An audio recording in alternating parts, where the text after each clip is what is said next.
Hello everyone, আসসালামু আলাইকুম। কেমন আছেন আপনারা? আশা করি ভালো আছেন। আমি রুহি চলে আসছি আজকে নতুন একটা রেসিপি নিয়ে। আমি আপনাদের সাথে আজকে একটা খুবই উপকারী একটা হেলদি আচারের রেসিপি শেয়ার করব। তো আমি জানি না আপনারা কে কে ফলটাকে চেনেন। এটা আসলে হরি ফল, নোয়েল ফল, অরবরই, রয়্যাল বরই, অনেক রকম নামে এটা পরিচিত। অঞ্চলভেদে এটার বিভিন্ন রকম নাম রয়েছে।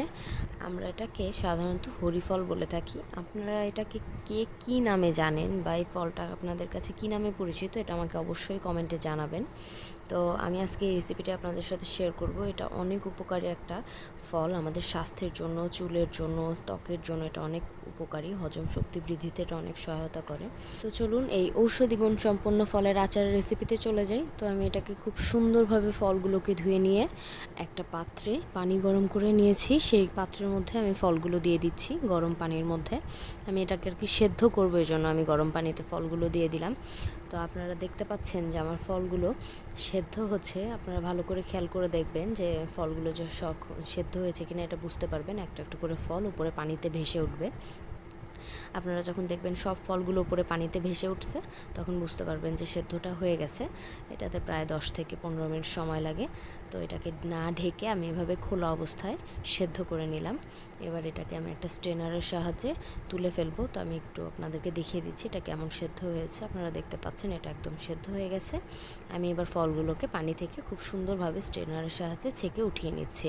আমি ফলগুলো উঠিয়ে একটা পাত্রের মধ্যে রেখে দিচ্ছি। তো আমি এখানে এটা খুলে সেদ্ধ করলাম, তার কারণ এটা, আমি যদি এটা ঢাকনা দিয়ে ঢেকে দিতাম তো ফলগুলো ফেটে এর কোণগুলো পানির মধ্যে চলে যেত। আর পানিটা যেহেতু আমাকে ফেলে দিতে হবে, সেজন্য আমি এটা ঢাকনা ছাড়া সেদ্ধ করেছি। এবার আমি একটা কড়াইয়ের মধ্যে, আপনারা চেষ্টা করবেন লোহার কড়াই নিতে, এতে আচারের কালারটা ভালো আসে। আমি একটা লোহার কড়াইয়ের মধ্যে সরিষার তেল নিয়েছি, এটা মাপ মতো 2-3 চামচ নিলেই হবে। এর মধ্যে আমি 2 টুকরো তেজপাতা আর 1 টুকরো দারুচিনি দিয়ে দিচ্ছি। আমি 2 টুকরো তেজপাতা আর 1 টুকরো দারুচিনি দিয়ে আমি এটাকে একটু নাড়াচাড়া করব। আর এর মধ্যে আমি একটু সামান্য পরিমাণে রসুন কুচি দিয়ে দিব। আপনারা চাইলে এটা স্কিপ করতে পারেন, আমি দিয়েছি, এটা স্বাদটা একটু ভালো আসে, এর জন্য আমি একটু রসুন কুচি দিয়ে দিলাম। দিয়ে আমি এটাকে একটু খুব সুন্দরভাবে নাড়াচাড়া করব। যেহেতু আমি সরিষার তেল দিয়েছি, এতে এটা অনেকটা ফেনা হয়ে এসেছে। তো আপনারা যখন দিবেন তখন একটু খেয়াল করে দিবেন। আমি এর মধ্যে একটা জাস্ট শুকনো মরিচ দিয়ে দিলাম। যেহেতু রসুন দেয়া হয়েছে আর সরিষার তেলের কারণে এটা অনেক ফেনা হয়ে আছে, তো আপনারা একটু ভালোভাবে খেয়াল করবেন যেন রসুনটা পুড়ে না যায়। তো আমি রসুনটা দিয়ে এটাকে একটু 2-1 মিনিট নাড়াচাড়া করে তারপর আমি এর মধ্যে অন্যান্য উপকরণগুলো দিব। তো আমি এর মধ্যে সামান্য পরিমাণে মহুরি দিব। তো আমি মহুরিটা ধুয়ে নিয়েছি, নিয়ে আমি এর মধ্যে দিয়ে দিলাম। তারপর আমি এর মধ্যে দিব হচ্ছে সামান্য পরিমাণে মেথি এবং কালো জিরা। তো আমি এটা দিয়ে এটাকে একটু নাড়াচাড়া করব। তো আমি একটু মেথি আর কালো জিরা দিয়ে এটাকে আরেকটু নাড়াচাড়া করে আমি এর মধ্যে চিনি অ্যাড করব।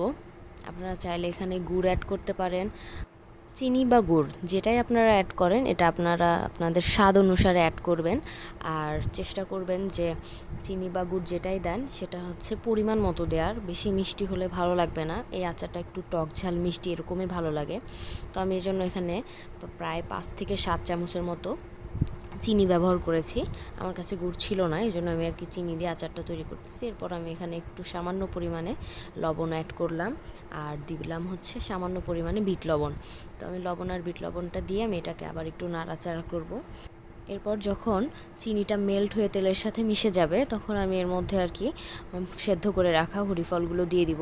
তো আপনারা দেখতে পাচ্ছেন আমার চিনিটা একদম সুন্দরভাবে মেল্ট হয়ে গেছে। আমি এর মধ্যে এখন সেদ্ধ করে রাখা হরি ফলগুলো দিয়ে দিলাম। দিয়ে আমি এটাকে প্রায় 5 থেকে 7 মিনিট মতো খুব সুন্দরভাবে নাড়াচাড়া করব। তো আপনারা দেখতে পাচ্ছেন আমি এটাকে একটু নেড়ে চেড়ে দিচ্ছি। আমি এটাকে নেড়ে চেড়ে তেলের সাথে খুব সুন্দরভাবে মিশিয়ে নিচ্ছি। এরপর এটাকে যখন পানি ছুটে যাবে, তেল বা চিনি থেকে যখন পানি আসবে, তেলটা উপরে ভাসবে, এ পর্যায়ে আমি এটাকে খুব সুন্দরভাবে একটা ঢাকনা দিয়ে ঢেকে দিব। আমি ঢাকনা দিয়ে ঢেকে দিব, কিছুক্ষণ পর পর ঢাকনা উঠিয়ে আমি এটাকে আবার নেড়ে চেড়ে আবার ঢেকে দেব। ওপরের যে ফলগুলো আছে এগুলো একটু নিচের দিকে আর নিচের ফলগুলো উপরের দিকে দেওয়ার চেষ্টা করব, যাতে সবগুলো ফলে খুব সুন্দরভাবে সেদ্ধ হয় প্লাস মশলাগুলো ঢুকে যায়। তো আমি এটাকে একটু উল্টিয়ে পাল্টিয়ে নেড়ে চেড়ে দেখতেছি যে কেমন হয়েছে। তো আপনারা দেখতে পাচ্ছেন আমি আপনাদেরকে দেখানোর জন্য একটু ভালোভাবে দেখিয়ে দিলাম যে আমার ফলগুলো কেমন হয়েছে। তো এটাকে আমি আবার ঢেকে কিছুক্ষণ রান্না করব। আমি প্রায় এভাবে 10 মিনিট করে প্রায় 30 থেকে 40 মিনিট মতো এটাকে এভাবে সেদ্ধ করে করে রান্না করেছি। এরপর আমি এটাকে একটু ম্যাশ করে দিচ্ছি।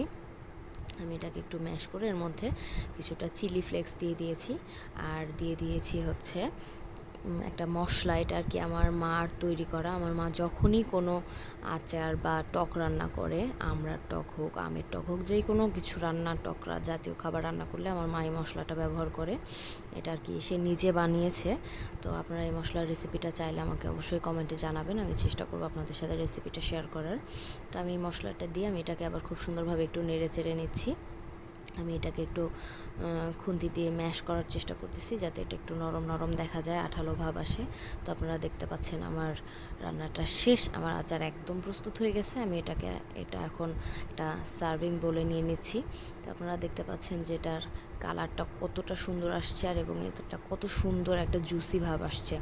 তো এই ছিল আমার আজকের ঔষধি গুণসম্পন্ন হরিফলের আচারের রেসিপি। তো আমার রেসিপিটা আপনাদের কাছে কেমন লাগলো আমাকে অবশ্যই জানাবেন। এটা শুধু ঔষধি গুণসম্পন্ন না, এটা কিন্তু খেতেও অনেক মজা। আপনারা অবশ্যই বাসায় ট্রাই করে দেখবেন। আর যদি ভালো লাগে আমার ভিডিওটা অবশ্যই লাইক, কমেন্ট, শেয়ার করবেন। আমার চ্যানেলটাকে সাবস্ক্রাইব করতে ভুলবেন না। ভালো থাকবেন, সুস্থ থাকবেন, আমার জন্য দোয়া রাখবেন। আসসালামু আলাইকুম।